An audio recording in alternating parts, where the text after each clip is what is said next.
Tanawa na! Wala ka tiyak! Wala sila! Sinong talo? Pero pag hindi nakita ko lang tuloy tayo, sinong narinig ang talalo? Tayo! Kapatid! Mga kapatid, ano? Patuloy po kami nakikiusap sa inyo. Naiintindihan po namin kayo. Kaya patuloy po kami nakikiusap sa inyo.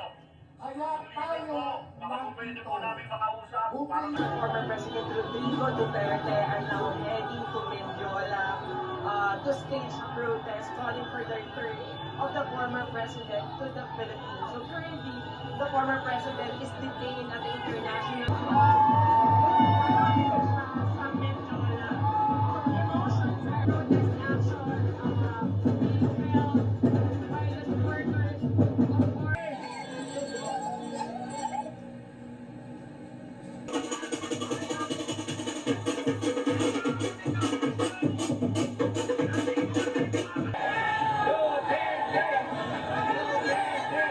Kasi mga streets at them.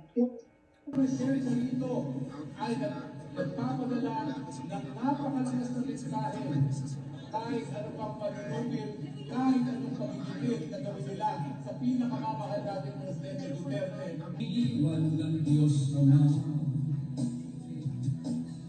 Ang Visayas, Mindanao, sabay nating isisigaw ito.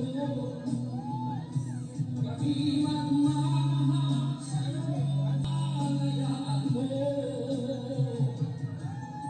Please bring them home. Please bring them home.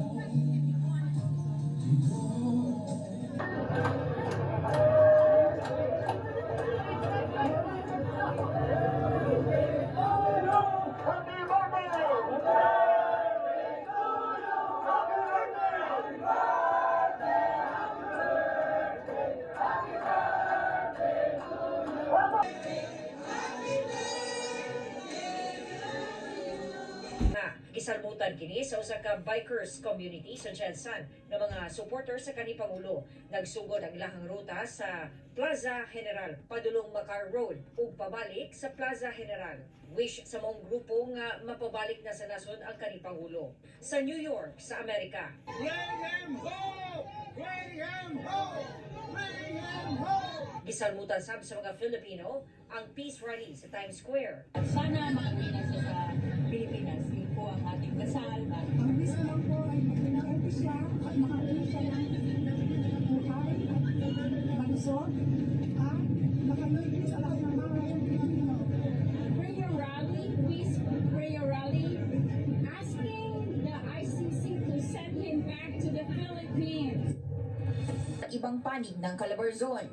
Nagsagawa sila ng Solidarity Ride ngayong araw mula sa Quirino Grandstand para ipanawagang pabalikin ang dating Pangulo sa Pilipinas. Pang panig ng Maynila, pero what we can confirm is that merong iba't ibang pagtitipon na nangyayari. Meron nga sa Mendiola, meron din dito, and meron din sa Paco Arena kung saan napuno na rin yung venue doon.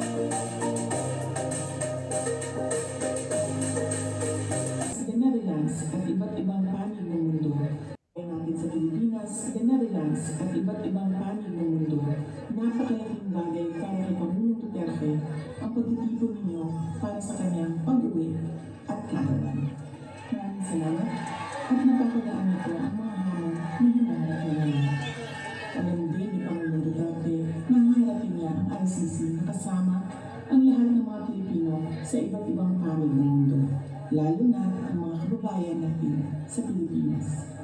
Sa kanyang pagdiriwang ng kanyang 80th birthday, maraming salamat at napakagaan nito ang mga hamon na hinaharap ngayon.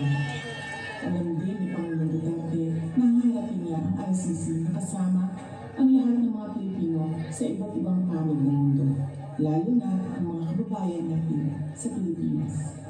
Sa kanyang pagdiriwang ng kanyang 80th birthday, huwag natin kalimutan na ipagdasal sa Diyos na sana ay hihiyaan pa siya ng mas magandang kalusugan at mas mahabang buhay.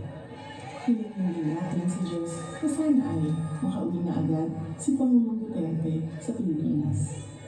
Ang ating mga pagtitipon ay nagpapatunay ng lakas, tapang at paninindigan ng mga Pilipino.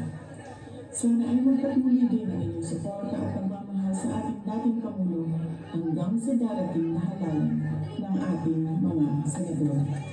Sa inyong kaisang suporta o pag-angkot, kami nag-isang din.